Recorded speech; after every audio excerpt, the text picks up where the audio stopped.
पाकिस्तान में मुकीम अफगान मुहाजिरीन के इनखला के लिए दी गई 31 मार्च की मोहलत के खत्म होने के बाद इनकी पाकिस्तान से बेदखली का अमल जारी है। इस दौरान कई सारी वीडियो सोशल मीडिया पर वायरल हैं जिसमें अफगान मुहाजिरीन को अपने अहलो अयाल समेत वापस जाते हुए देखा जा सकता है, जबकि कुछ ऐसी वीडियोस भी सामने आई हैं जिसमें पाकिस्तानी इदारों की जानिब से अफगान मुहाजिरीन के खिलाफ कार्रवाइयां की जा रही हैं। इसी तरह से एक और वीडियो सोशल मीडिया पर गुज़िश्ता कुछ दिनों से वायरल है जिसके मुतालिक दावा यह किया जा रहा है कि पाकिस्तान से बेदखल किए जाने वाले एक अफगान कारोबारी शख्स का माल शहरी लूट रहे हैं।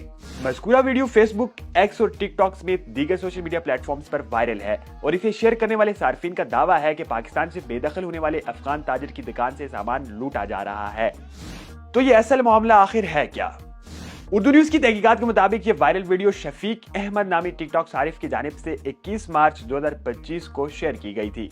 वीडियो में शोर शराबे में लोगों को कपड़ों के बंडल समेटते हुए देखा जा सकता है, ताहम इसमें किसी भी किस्म की बातचीत या तबसरा नहीं है और ना ही कैप्शन में वीडियो के हवाले से कोई तफसील लिखी गई है। सोशल मीडिया पर वीडियो के वायरल होने के बाद अब शफीक अहमद ने एक और वीडियो जारी की है जिसमें उन्होंने वायरल वीडियो से मुताल्लिक इन दावों को मुस्तरद करते हुए वजाहत जारी की है। इस वीडियो में वो कहते हैं, मेरी वायरल होने वाली वीडियो पर किसी ने लिखा है कि अफगानों का माल पंजाबी लूट रहे हैं। ये सारे दावे झूठे हैं। वायरल होने वाली वीडियो आजम मार्केट लाहौर की एक दुकान की है जिसका नाम Yahya Zakaria and Sajjad fashion house है। यहाँ स्टार कलेक्शन का माल होता है।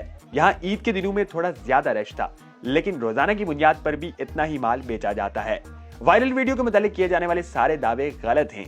लोग किसी भी वीडियो पर कुछ भी लिखकर शेयर कर देते हैं।